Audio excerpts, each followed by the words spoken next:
पूज्य श्रद्धेय गुरुदेव, निष्काम कर्म क्या है और सकाम कर्म क्या होता है? ओम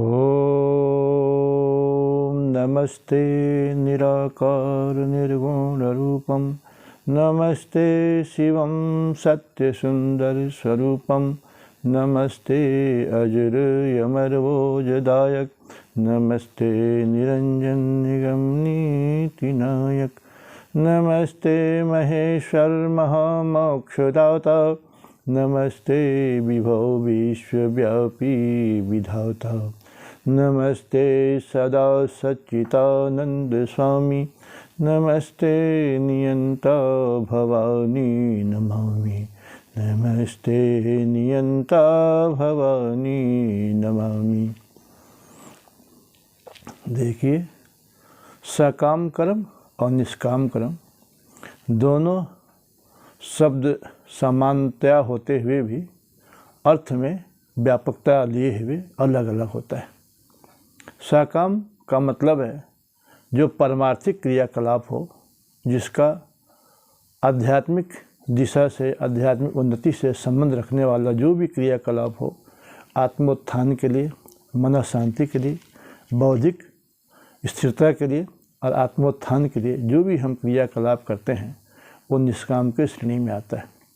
और जब हमारा लक्ष्य भौतिकता होती है, केवल सांसारिक भोग और संग्रह होता है, सिर्फ सांसारिक चकाचौंध होता है, भौतिकवादी उद्देश्य होता है, उसको हम सकाम कहते हैं।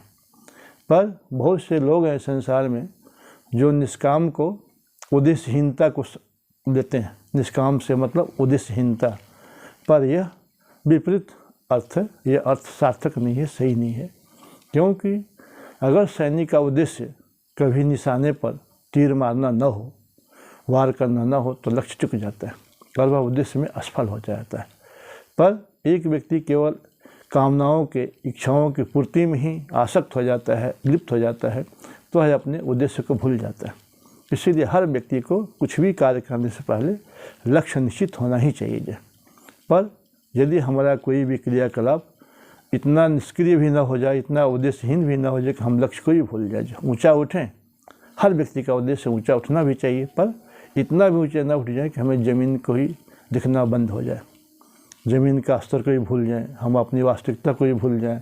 इसमें तो फिर सत्य नहीं है, ये कल्याणकारी नहीं है, ये हमारे लिए हानिकारक है, अनिष्टकारी है।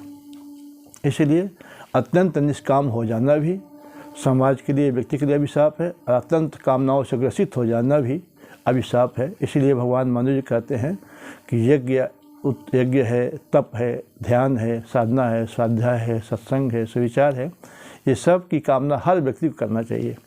ऊंचा उठने की, आगे बढ़ने की, सफल होने की और आत्मिक उन्नति की, मानसिक शांति की, बौद्धिक स्थिरता की और आध्यात्मिक उच्च जीवन, उच्च चरित्र की इच्छा हर किसी को करना चाहिए। और बुराई की, अशांति की, अव्यवस्था की, अत्याचार करने की, सताने की, पीड़ा देने की किसी में कामना नहीं होना चाहिए। इसीलिए हमारा वेद का वैदिक चिंतन कहता है, वैदिक सिद्धांत कहता है कि हम मन में संकल्प को नष्ट न करें। बहुत से लोगों का कहना है कि मन को मार दिया जाए, पर यदि मन को मारना उद्देश्य होता तो परमात्मा ने मन को देते ही क्यों? आत्मा के पास मन की आवश्यकता ही नहीं होती, न परमात्मा देता उसको। पर मन को मिटाना एक मूर्खतापूर्ण मान्यता है। मन मिटाने की वस्तु नहीं है, मन का सदुपयोग होना चाहिए। हमारे पास माचिस है, पर हम माचिस को ही नष्ट कर दें तो किचन में कैसे रसोई को जलाएंगे? कैसे हम ज्वलनशील चीज़ों को जो हानिकारक हैं, कैसे उसको नष्ट करें, कूड़ा करकट को? तो हमें माचिस को नहीं जलाना, बल्कि माचिस का सदुपयोग करके जो हमारे आसपास गंदगी उसको जलाना है। इसी प्रकार से मन को नष्ट करने की अपेक्षा मन का सदुपयोग करना है, मन को उचित दिशा में ले जाना है। क्योंकि बगैर मन का कोई भी क्रियाकलाप हो ही नहीं सकता है। मन में संकल्प होना चाहिए, संकल्प विकल्पात्मकम मनः। मन में ही संकल्प और विकल्प दोनों करना मन का काम है। बुद्धि का काम है निश्चय करना, और आत्मा का काम है लक्ष्य को निश्चित करके उस दिशा में प्रेरणा देना। इन सब का सदुपयोग करना उचित दिशा में, अनुचित दिशा से बचाना। तो वास्तव में अत्यंत निष्कामता भी व्यक्ति के लिए उचित नहीं है, और अत्यंत कामना भी उचित नहीं है। हम दोनों का बैलेंस बना के चलें। हमारे जीवन में देखिए 2 पग हैं, ज्ञान भी है और कर्म भी है। सत्य शुद्ध ज्ञान भी हो और सत्य सही अनुकूल सुखदायी उन्नतिवर्धक कर्म भी हो जाए।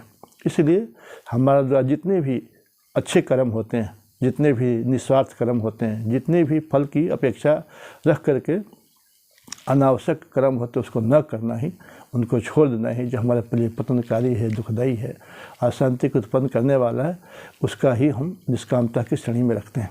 जैसे आध्यात्मिक उन्नति है, परमात्मा का चिंतन है, जप है, ध्यान है और सबके हित की भावना, सबके कल्याण की भावना, सबके सहयोग की भावना, सबको ऊँचा उठाने की भावना, और जिस क्रिया से आत्म संतोष प्राप्त होता हो, जिन कर्तव्यों को पालन करके हम अपने आप में संतुष्टि प्राप्त करते हैं, उन क्रियाओं को हम निष्काम कह सकते हैं।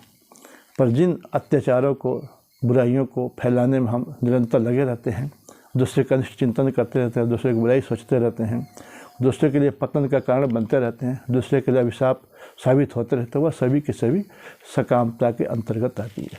इसीलिए आध्यात्मिक जगत में कहा गया कि हमें निष्काम होना चाहिए। निष्कामना से क्या होता है कि हम कर्तव्य को तो ध्यान दें, उद्देश्य तो निश्चित रखें, पर फल के पीछे हम रातों दिन जो हम परेशान होते हैं, उसमें हमारी शक्ति प्रतीक्षा में, फल की प्रतीक्षा में हमारी सारी ऊर्जा जब नष्ट हो जाती है तो हमारा उन्नति का पथ भी अवरुद्ध हो जाता है, प्रगति हमारी बाधित हो जाती है। इसीलिए हर व्यक्ति को चाहिए कि एक निश्चित लक्ष्य बना दिया, जब पथिक पथ में चल दिया तो मंजिल को तो मिलने से कोई रोक ही नहीं सकता, पर हम रात दिन मंजिल की चिंता में लगे रहें, कब आएगा, ऊब जाए, निराश हो जाए, हताश हो जाए, शिथिलता आ जाए, तो वह हमारे फल की आसक्ति हमारे लिए बाधक बन जाती है, हमारे लिए पतनकारी हो जाती है। पर निष्कामता का उद्देश्य ये कभी नहीं कि हम उद्देश्यहीन हो जाएं, हमारे जीवन कोई लक्ष्य निश्चित न हो। इसीलिए हर व्यक्ति को, बुद्धिमान को चाहिए कि हम वर्तमान में हम निश्चित करके दिशा को तय करें और निश्चित लक्ष्य को पहुँचने के लिए जी तोड़ प्रयास करें। जब तक प्रयास सफल न हो जाए तब तक हम प्रयत्न कभी छोड़ें नहीं, पर केवल हम मंजिल को ही देखते रहें, केवल फल में अटके रहें, फल के रात ही चिंतन करते हैं, कभी हमारा लेट हो गया, विलम्ब हो गया तो हम निराश हो जाए, ये टूट जाए कि नहीं हमारा कभी मनोकामना पूरा नहीं होगा। तो इस तरह की जो मनोवृत्ति है, इस तरह की जो भावनाएँ हैं, वह भावनाएँ हमारी शक्ति को क्षीण करती है, नष्ट करती है, दूर करती है।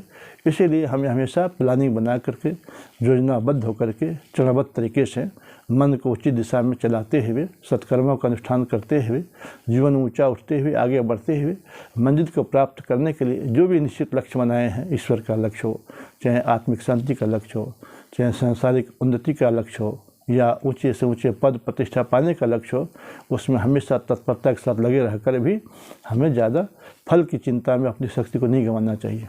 जो कर्तव्य का ध्यान व्यक्ति रखता है, जो अपनी जिम्मेदारी का निर्वाह करता है, वो सफल हो जाया करता है। वो सफलता की चिंता उसको करनी नहीं है, बल्कि प्रयास करना चाहिए हमेशा। तो जो प्रयास करता रहता है और लक्ष्य की तरफ जागरूक रहता है, वो सफल होता है। उसका ही वास्तव में नाम निष्काम कर्म है। फल की आसक्ति हमारे को दुर्बल बनाती है, कमज़ोर बनाती है, भीतर से खोखला कर देती है, क्योंकि मेरा जो ऊर्जा है, जो मेरी शक्ति है, जो मेरी क्षमता है, वो सब के सब फल की कामना में, फल की आसक्ति में, फल का रात दिन चिंतन में नष्ट हो जाती है और हमारी सफलता की दिशा में वह घातक साबित हो जाती है। इन्हीं विचारों के साथ सकाम कर्म का मतलब है श्रेष्ठ कर्म करते हुए भी फल में न चिपकना, और यही सकाम कर्म ही लक्ष्य अंत में जाकर जब हमारा परमार्थिक हो जाता है, परमात्मा के पाने के लिए हो जाता है, ईश्वर की प्रसन्नता के लिए हो जाता है, हर सत्कर्मों का अनुष्ठान भगवान के आशीर्वाद के लिए जब हो जाता है, तो निष्कामता की श्रेणी में आ जाता है। इति योग।